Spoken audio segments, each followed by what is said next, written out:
Salve, igreja! Desde que eu me tornei pastor da Coletivação, que é uma igreja tão diversa e plural, eu venho me dedicando a estudar um pouco mais sobre a questão das pessoas LGBTs e a fé cristã.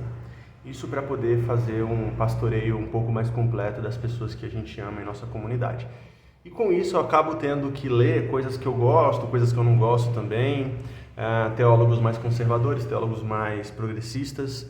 E hoje eu gostaria de compartilhar com vocês um trecho desse comentário de 1 Coríntios do Hernandes Dias Lopes. O Hernandes Dias Lopes é um pastor presbiteriano, um teólogo brasileiro conservador, né? E ele citando aqui William Barclay, que é um escritor escocês do século XIX, também ortodoxo conservador, eles fazem um comentário sobre 1 Coríntios, capítulo 6, que é o texto que propriamente fala sobre a questão da homossexualidade, né? Que na verdade essa é a tradução da NVI, a nova versão internacional, homossexuais ativos e passivos.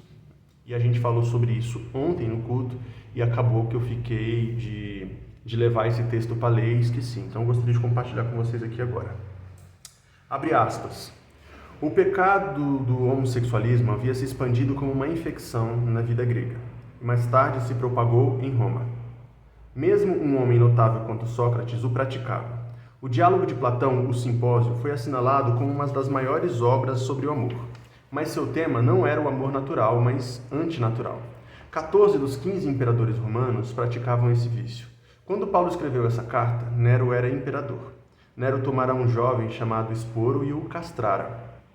Casara-se com ele em uma grande cerimônia e o levara para seu palácio em procissão. E vivia com ele como se fosse esposa. Nero ainda casou-se com um homem chamado Pitágoras e o chamara de esposo. Quando Nero morreu e Otto subiu ao trono, a primeira coisa que fez foi se apossar de Esporo. Muito mais tarde, o nome do imperador Adriano associou-se para sempre com o de um jovem de Betínia chamado Antônio. Viveu com ele inseparavelmente. E quando o jovem morreu, ele edificou e cobriu o mundo com suas estátuas e imortalizou o seu pecado, chamando a uma estrela com seu nome. Esse vício, em especial na época da igreja primitiva, cobriu o mundo de vergonha. E existia poucas dúvidas de que foi esse pecado uma das causas principais de sua degeneração e da caída final de sua civilização. Fecha aspas. Eu acho interessante esse texto do William Barclay, citado pelo Hernandes Dias Lopes, porque são dois teólogos ortodoxos mais conservadores tentando defender o seu ponto a partir de 1 Coríntios, capítulo 6, primeira parte desse texto, né? Porque é um texto muito utilizado contra pessoas LGBTs, conhecido como um dos textos de terror. E eu quis compartilhar esse texto aqui porque você vê que mesmo no esforço deles, numa linguagem um pouco mais tradicional e até preconceituosa, mesmo no esforço deles de mostrar que o problema de Roma era o pecado da homossexualidade, eles não conseguiram provar o seu ponto. Isso porque aqui eles apresentam pelo menos 3 informações importantes. Aliás, tem mais informações, mas são 3 personagens importantes. Eles apresentam aqui 3 imperadores. E eles disseram que dos 15 imperadores romanos, 14 cometiam o vício da homossexualidade, no caso que é dito como homossexualismo. Então ele fala sobre Nero, que toma para si um jovem chamado Esporo, provavelmente um plebeu, que ele em um relacionamento não tão consensual, né? Então ele pega esse homem, toma ele como seu esposo, castra esse homem e se casa com esse homem em uma cerimônia notável. Um relacionamento em que inicia-se com uma castração não parece ser um relacionamento homoafetivo, mas um relacionamento de violência. Aliás, nenhum relacionamento é uma violência. Depois ele cita um outro homem, um outro imperador chamado Antônio, que acaba se associando com um jovem de Betínia, e ele toma esse jovem como esposa, também não é no seu primeiro relacionamento, e quando esse jovem morre, ele imortaliza esse jovem com estátuas espalhadas pelo mundo inteiro e até batiza uma estrela com o nome desse jovem. Então a gente tem aqui 2 pecados que não tem nada a ver com homossexualidade. A gente tem aqui um pecado que de alguma maneira passa pela questão da sexualidade, mas é por acaso, que poderia ser inclusive heterossexual. O primeiro é o pecado da violência, um relacionamento de Nero com Esporo, que é na base da violência, da forçação, da castração forçada. Isso não tem a ver exatamente com homoafetividade, não tem afeto nisso. Depois ele fala sobre o imperador Antônio, que também se aposta de um jovem, e quando esse jovem parte, ele comete o pecado da idolatria, espalhando estátuas desse jovem por todas as cidades e batizando uma estrela com o nome desse jovem.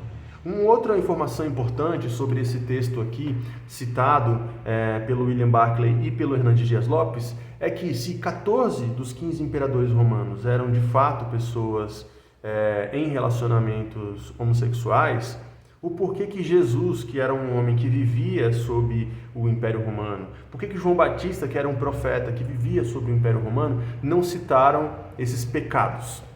Inclusive, sobre João Batista, tem um insight legal que a Renata me fez pensar depois, que é o seguinte: João Batista, ele não é preso pela denúncia religiosa. João Batista é preso por cutucar o Império Romano na pessoa de Herodes.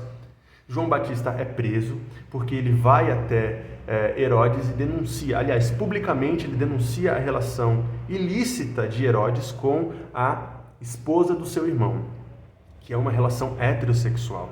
João Batista não é só preso por essa denúncia, como ele também é decapitado, ele é morto, ele é assassinado por essa denúncia. Se Herodes, que faz parte do Império Romano, Herodes não era um imperador, Herodes fazia parte do Império Romano. Se João Batista estava querendo cutucar o Império Romano de alguma maneira, se ele, como um profeta enviado por Deus para moralizar o povo de Deus e denunciar o pecado do Império Romano, por que João Batista não cita esses 14 envolvimentos homossexuais dos imperadores? Essa informação, dita pelo Hernandes Dias Lopes e pelo William Barclay, por mais que ela defenda um ponto, que é o ponto do pecado da homossexualidade a partir de 1 Coríntios capítulo 6, ela não reforça e ela não diz nada, porque ela só reforça a ideia e a tese de que os pecados envolvidos aqui não eram relacionados à relação de duas pessoas do mesmo gênero, mas sim pecados de violência e idolatria. O mesmo pecado de violência que se encontra em Sodoma e Gomorra, quando homens da cidade tentam estuprar os anjos enviados por Deus. Sodoma e Gomorra não foi destruída porque era uma cidade promíscua por conta das relações homossexuais. Sodoma e Gomorra foi destruída porque era uma cidade promíscua de relações ilícitas, inclusive forçadas e violentas. Sodoma e Gomorra também foi destruído por outros motivos e a própria Bíblia diz lá, o próprio profeta diz lá, o próprio Jesus diz lá nos textos bíblicos que Sodoma e Gomorra era uma cidade avarenta, que tinha pão e não compartilhava, que não assistia aos seus necessitados.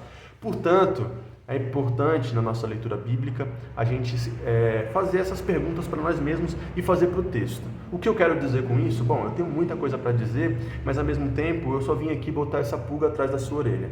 Nós falamos sobre isso no último seminário, que aconteceu há 2 dias atrás, e o conteúdo está todo na íntegra aqui no nosso canal do YouTube da Coletivação. Nós também falamos isso na última pregação do último domingo, onde nós passamos rapidamente por esse texto, e você também pode assistir aqui no canal da Coletivação. Se você quiser entender um pouco mais, inclusive sobre a questão da homofetividade, eu também recomendo que você assista a mensagem de Romanos capítulo 1, que também está aqui no nosso canal. Então fiquem com essa mensagem, reflitam sobre isso e se aprofundem nesse tema. Um beijo, Deus abençoe.